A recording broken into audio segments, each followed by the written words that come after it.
Champion of what? Oh, champion of what?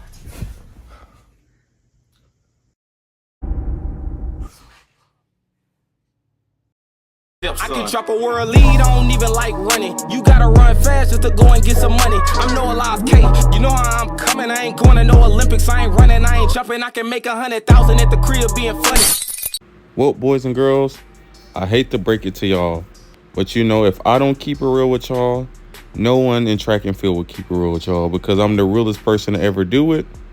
And yeah, there's no one like me, and track is just a sport full of people faking and shaking. And there's nobody out there that will really keep it real with you and tell you the truth, because they want to stay on your good side and they want to be your friend and they want to be included in everything and pretty much just make it seem like everything is peaches and cream. But when you provide a false positive, while you may feel like you're liked right now, you won't be respected in the long run, because real is always respected and fake positivity is like a fad. It never lasts long. But I'm here to speak again about the nature of track and field.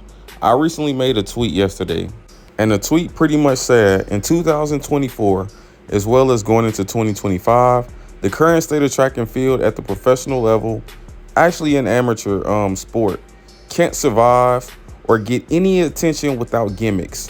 Gimmicks such as Noah Lyles running and pulling out anime cards, Snoop Dogg being paid more than the athletes to come to track meets and play like he know about athletes that he don't even know about for real.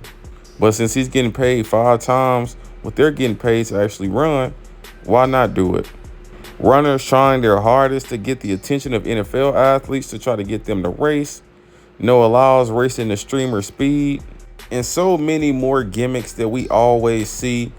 And the typical thing that you always see in the comments is people who don't know anything about business saying that, oh, this is good for the sport. Why is that only gimmicks are good for track and field now? Back in the day, we cared about athletes. Well, this was even before my time, before I was even born. But early 2000s, the 1990s, and like the late 80s, these athletes were household names. You had people like Marion Jones, Carl Lewis, Donovan Bailey, Michael Johnson, Tim Montgomery, Maurice Green, Otto Bowden, and plenty of others. They didn't have to do no gimmicks. All they had to do was just go out there, run, and be themselves. They just had to start quality about themselves to where celebrities wanted to be around them because they were celebrities. And they were also pioneers in this track game. And typically, when something starts somewhere, it typically gets better, especially with the pioneers, because they lay the foundation and show you how it's done. They paved the way, and people often follow that blueprint to continue the success and elevate it.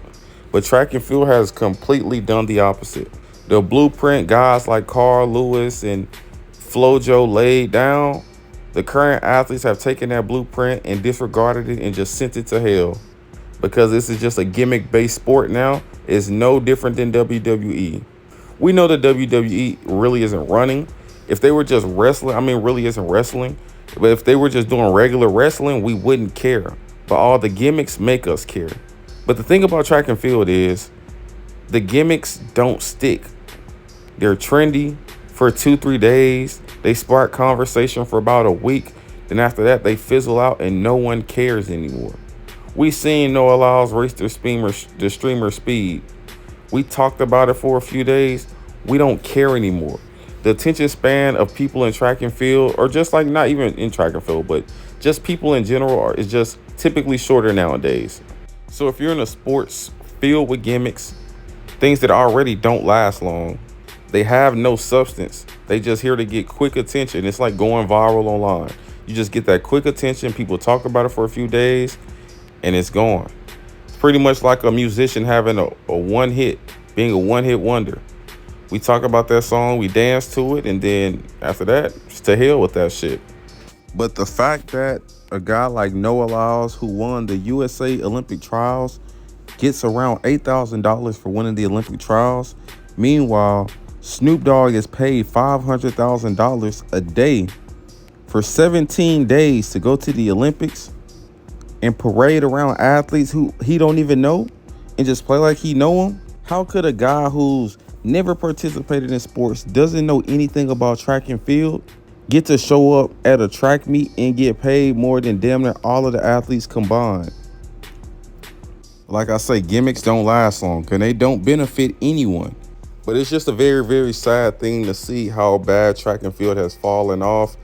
I mean, to me personally, I really don't care because I'm like a business guy and I knew that it's not a profitable venture right now in 2024, 2025. People coming in trying to invest into track would be the biggest loss on your investment that you could ever make. It's probably one of the dumbest investments, not even an investment for real, because you won't be making anything. It will just be a loss financially. So it will be a stupid thing to even consider.